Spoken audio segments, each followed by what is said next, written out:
A year ago, Benjamin Netanyahu was voted into power in Israel by a very narrow margin. In his mid-40s, he's the youngest Israeli prime minister ever, and the first to be chosen by direct election. His predecessors were all selected by their parties.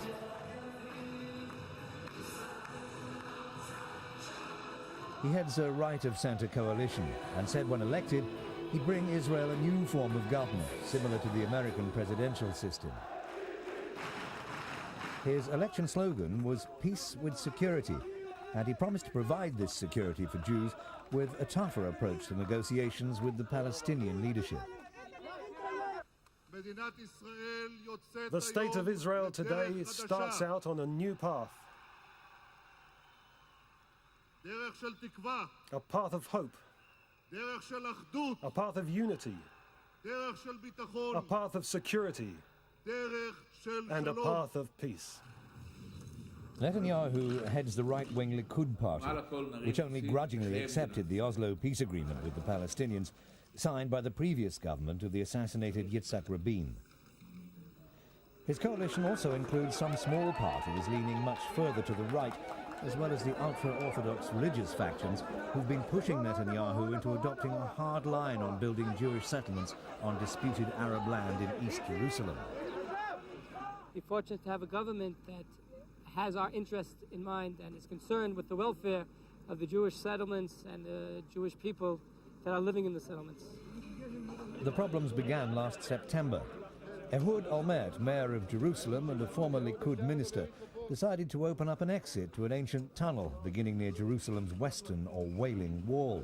The Palestinians objected, saying that it could damage the foundations of the Al-Aqsa Mosque, their holiest site.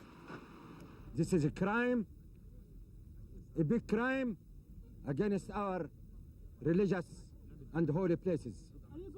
And it is completely against the peace process. The tunnel spark lit a huge fire, and soon Israelis and the Palestinians were suffering some of the worst violence in the last 29 years.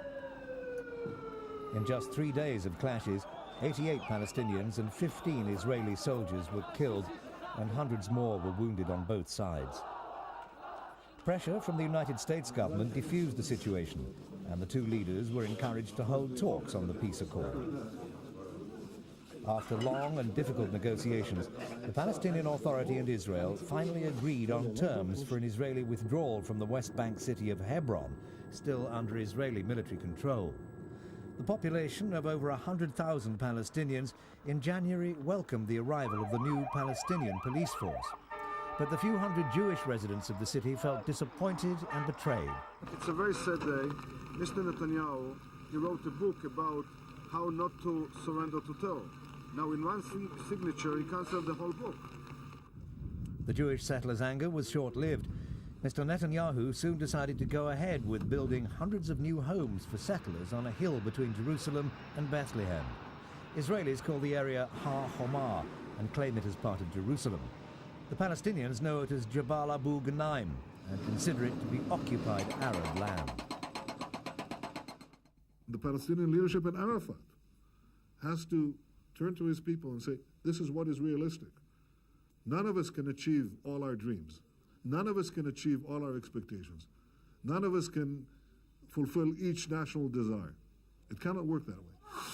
There were angry Palestinian demonstrations, and stones and tear gas started to fly as soon as the bulldozers began climbing Har Homa Hill. The advisors who'd warned Netanyahu that the construction work would lead to fresh violence and wreck relations with the Arab world seemed quickly to have been proved right. A Hamas suicide bomber blew himself up in a Tel Aviv cafe at the end of March this year, killing 3 and wounding many.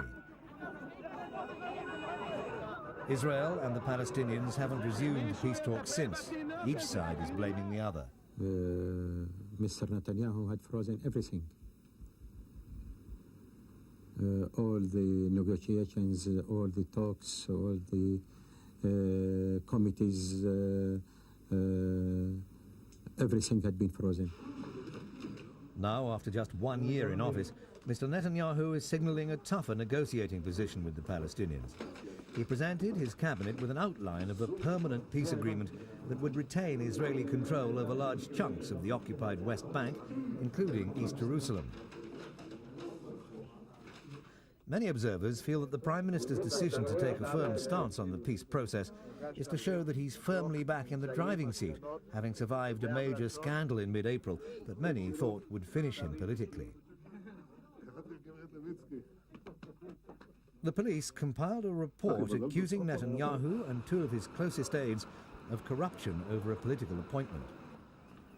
But at the end of the day, no charges were brought, and Mr. Netanyahu seems to have suffered little damage from the scandal.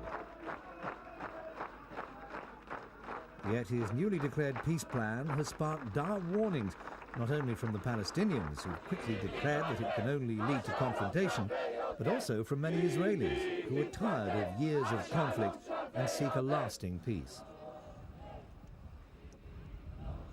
Many feel that Netanyahu is not the man to bring that peace to fruition.